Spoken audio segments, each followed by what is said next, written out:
is? That is the English cemetery in Florence, which is surrounded by what appears to be a dual carriageway. And you could easily miss it.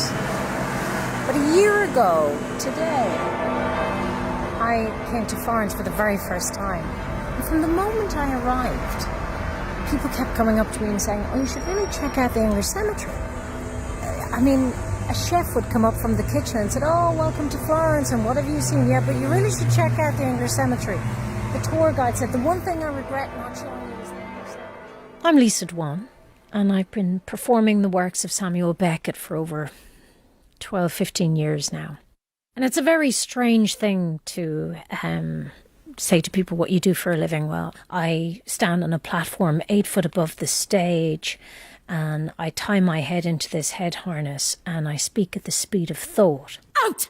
Into this world, tiny little thing before its time, and a God for what? Girl? Yes, tiny little girl, out into this before her time, godforsaken. My whole face is blackened out, save for my lips, which are laid bare, and a light is shone upon them. Having vanished, thin air, no sooner buttoned up his breeches. She, similarly, 8 months later, almost at the tick. So no love, spared that, no love such as normally vented on the speechless infant in the hall, no. Nor indeed, for that matter, any of any kind, no love of any...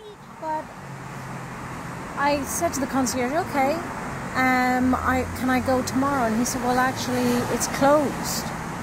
And I said, well, I leave tomorrow evening. And he said, well, look, let me ring. There's an old crazy nun who lives there and lets all these Romanis live with her. I'll ring her and see if she can open the gate and show you. And he came back a few minutes later and said, yep, she'll see you. Her name is Sister Julia. So I asked my friends would they join me. And we walked across the road here, this giant road, and pulled on this old-fashioned bell at the gate. And this tiny Dutch painting of a woman with this handkerchief over her head walked towards the gate and said, and who are you? Hello. It's lovely to see you again. Welcome. I said, well, I'm Lisa. They called from the hotel. And she said, no, but who are you? And my friends answered eagerly and said, oh, this is Lisa Dwan. She's a Beckett actress. No, I'm related to Beckett. I'm Beckett's cousin. And as we were walking inside the cemetery, I said, what was it that attracted Beckett to Dante? And she said, exiled. And here we were in this graveyard of exiles. Julia Holloway, from what I understand, and I hope to find out more now, was a professor at Princeton with children and married, and something happened in her life that made her renounce everything, take a vow of poverty, become an Anglican nun, and move to Florence to tend to this graveyard.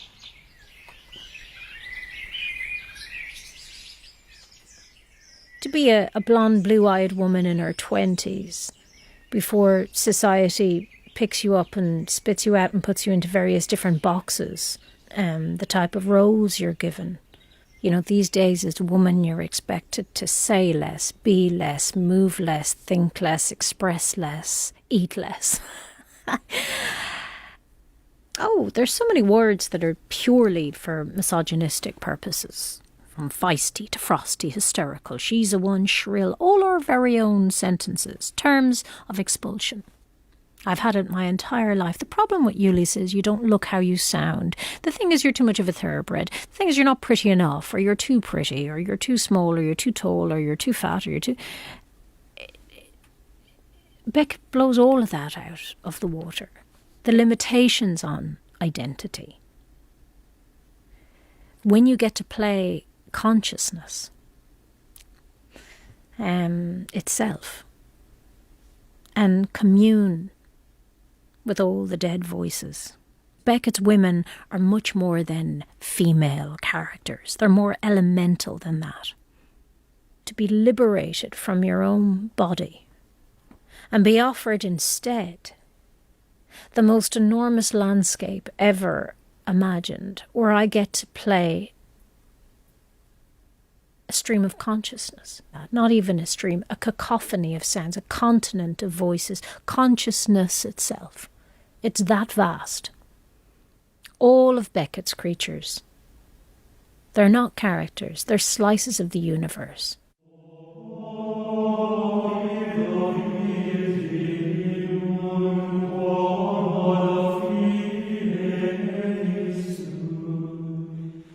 My name is Julia Bolton Holloway. I'm custodian of the English cemetery. In England, the sense is that the money has to go for the boy, not for the girl's education. And Richard's, my brother's education, that he was the son and heir. So I was shipped off at 16 to an aunt in America who had already gone to America after a mental breakdown. I suppose the land of our fathers means something slightly different for you, if you forgive my presumption, but to be denied an education or an equal future as your brother. But I think in a way they hadn't realised that they'd done me a favour. When you lose everything, in a sense you gain everything. One of the reasons why I moved to England 16 years ago was that I was considered a TV actress. So I had to move. My love was theatre. And this is why exile isn't always necessarily a bad thing, having been exiled by home and the authorities in theatre at the time. I found myself in London being sent a script of Samuel Beckett.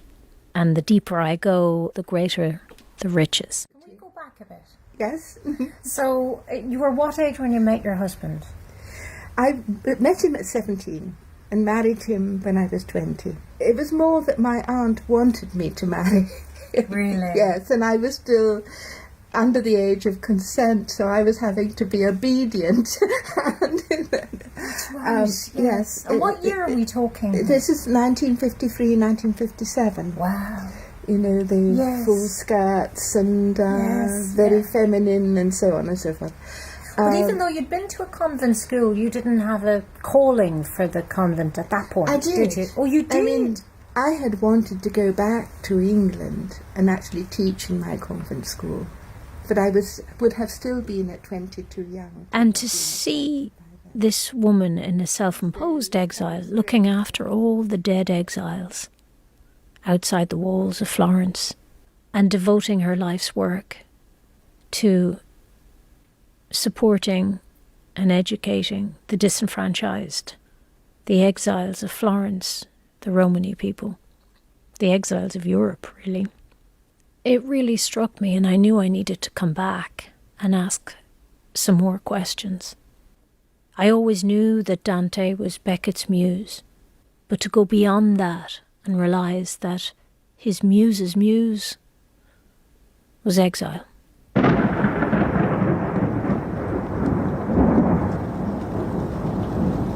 Exile, or this sense of being wrenched out of one world and into another.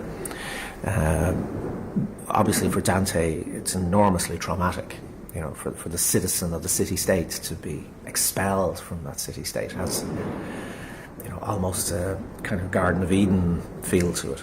Fintan O'Toole and I are currently working out one of Beckett's last prose texts. And where else but to go back to the source of it all, Ireland. Dante's influence on Beckett is enormous, and I think he's drawn to Dante for fundamental reasons, you know. So obviously he's hugely drawn to the language, he's drawn to the imagery. Out to the sea, it's almost otherworldly. You could be on the moon. And in between, these hardened rocks are the most colourful, stubborn, last vestiges of life, this gorse, this heather. I'm here in the Burren, in horizontal rain, visiting Fintan O'Toole in the west of Ireland.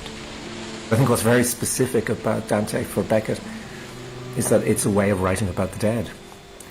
It's a way of thinking about the idea that we're surrounded by the dead. They don't go away. And this is the idea, of course, that haunts Beckett through his entire life and work. You know, it's just that this line between being alive and being dead is very porous.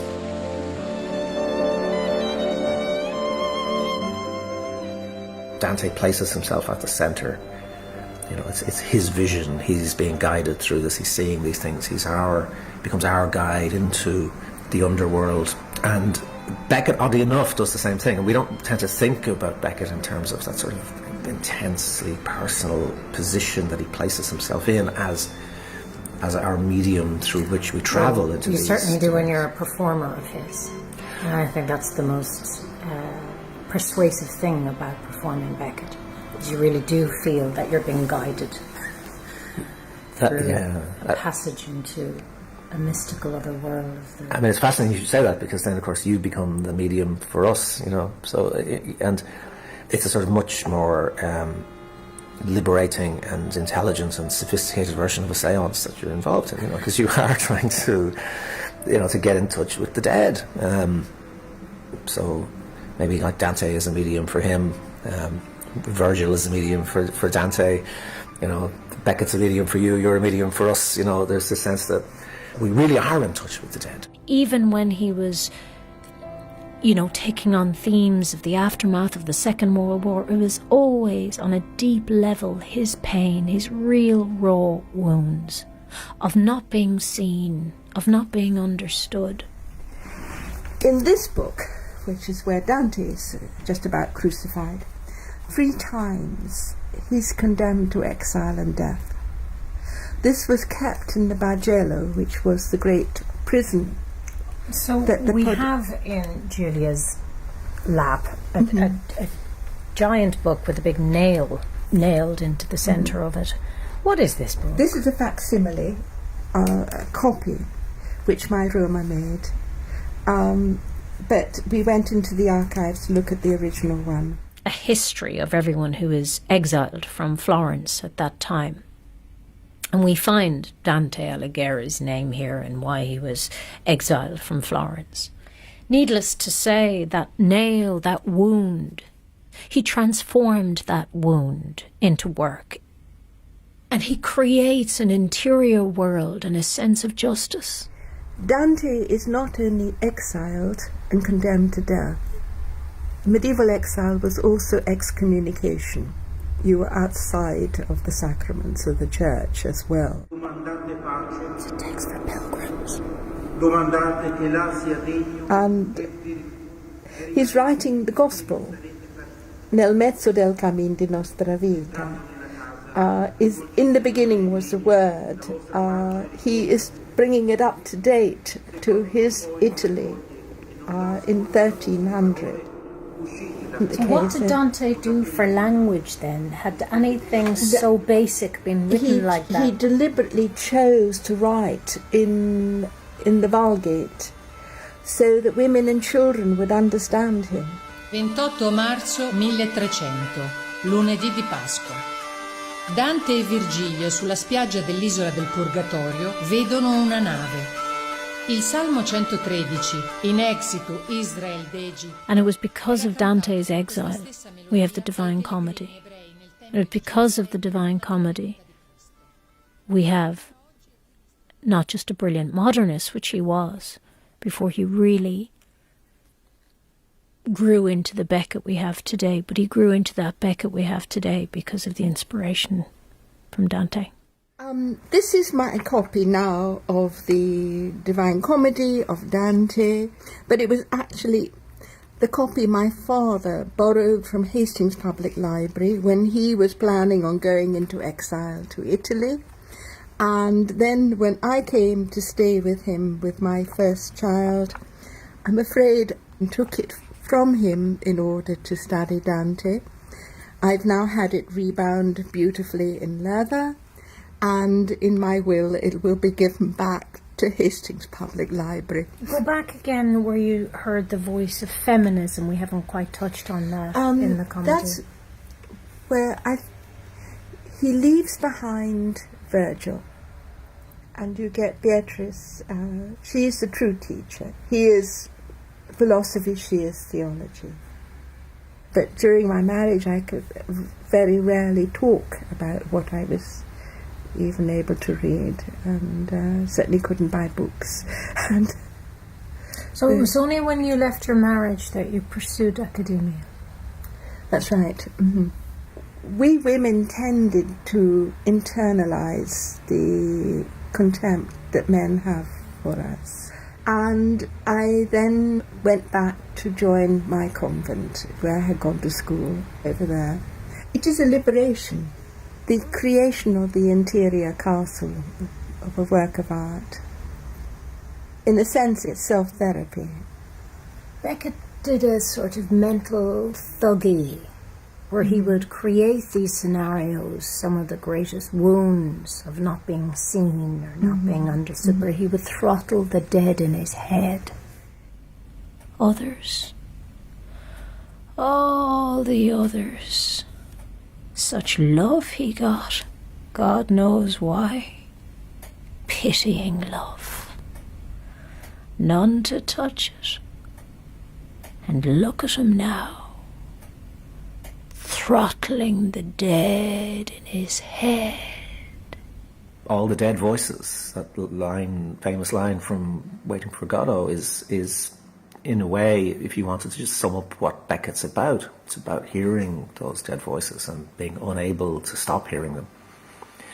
And I think Dante puts a form and a structure and a mythology on that, which is very comforting for Beckett throughout his entire life's work. What Dante did was revolutionary. He managed to turn the vernacular into high poetry. He created a new kind of written Italian. But that Italian was accessible to women and children who weren't educated. He had enough confidence in his comedy and what he was imparting to open the doors for everyone and to have the ability to do that.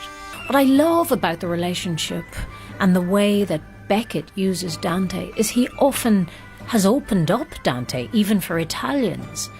And I thought it was interesting to talk to Daniela Castillo, who has written an awful lot. She's an Italian who specialises in Dante, but through Beckett.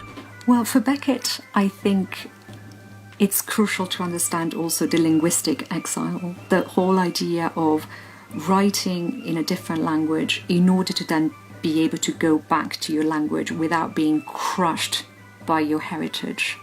Simplification as a paring down, as a distillation, as a way of gaining the right amount of distance in order then, for instance, to write about Ireland. This is the largest collection of Beckett material in the world, and we're very proud to have it in Reading.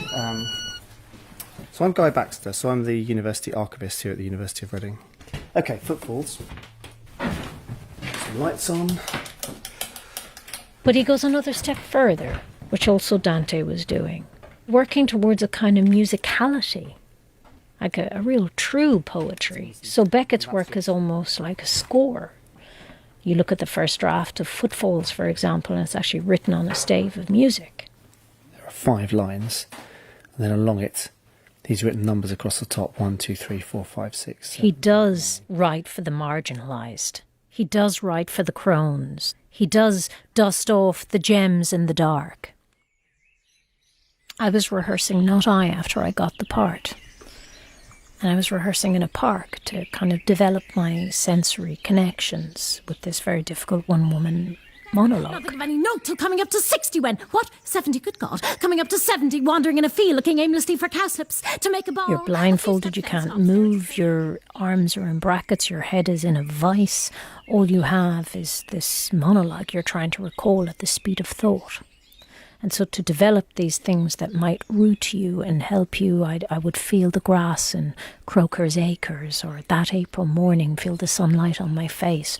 These sorts of sensory connections that would help me remember things in the dark. Out! Oh, that early April morning light, and she found herself in the what? Who? No, she! And I lifted up my blindfold at the end of the piece, and I saw that I had collected an audience of park bench drunks who stood there dumbfounded. And we shared a look of recognition. It was almost, how did you know? And that was the substance. They were gripping their cans of cider, the substance they were using to quieten that voice.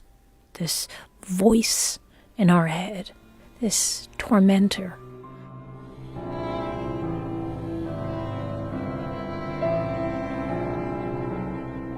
All you had to do was stay at home.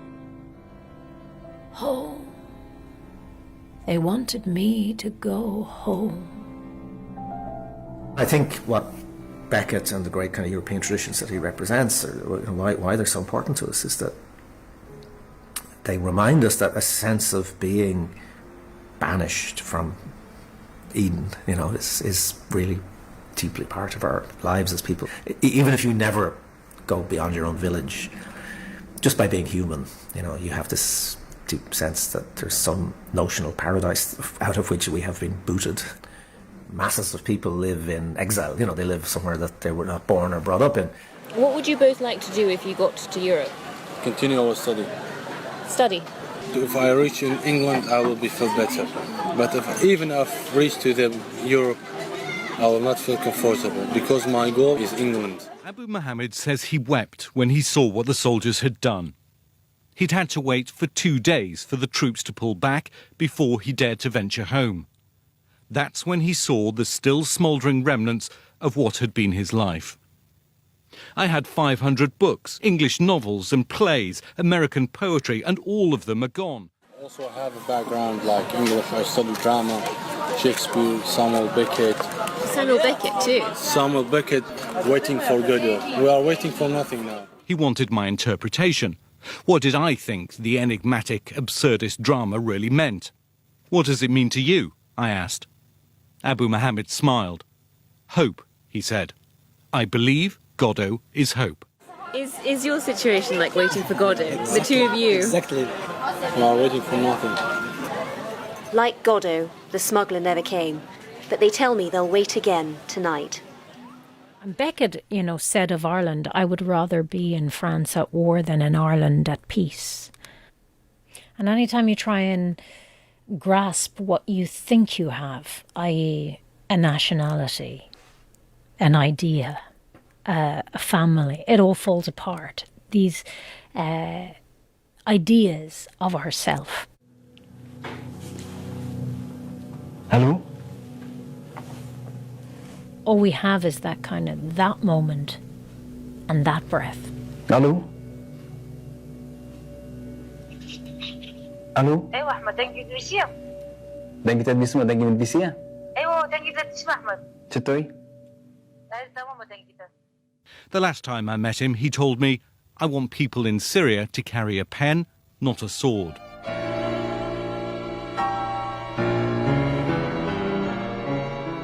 Beckett had both love and longing for home, and wrote about Ireland his entire life, although being in a self-imposed exile from it.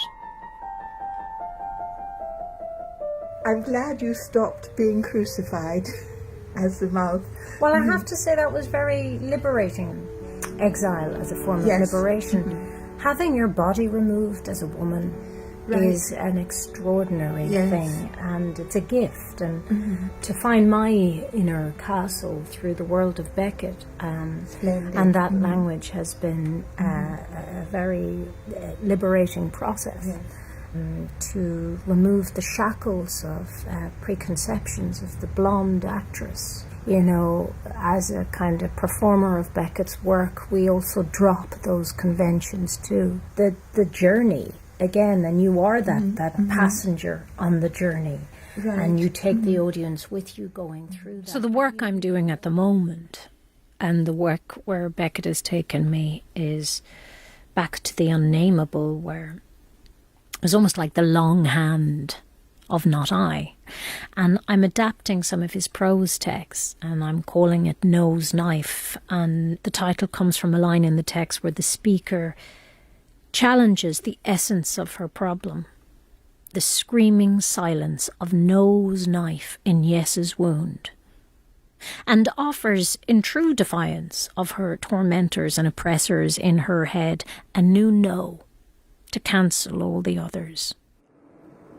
Parola del Signore. Lodi te, O Cristo. These texts are an urgent cry to understand one's own identity beyond the mental and subjective confines of body, place, and time.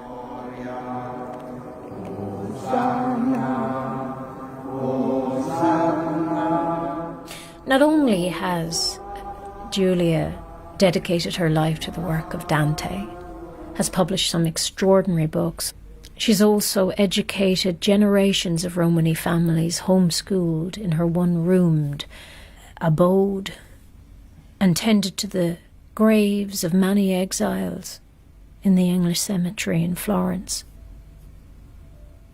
But she buried her thesis, The Pilgrim's Soul, in her father's grave. Thank you, Sister. Thank you. Sister, while we're here, do you think your father would be proud of you with the study you've done and your devotion I think he would have preferred my brother to have lived and to have done these things. He essentially drank himself to death. He had throat cancer, young, in his 40s. As Beckett says in this text I'm working on at the moment, we are all of one mind. All of one mind. The great gift Beckett left us, and what is at the essence of all of his work, is his invitation to look at our deepest, most primary wounds. So this work is guttural and visceral and human and accessible. Beckett's work is this. It's a profound human poetry.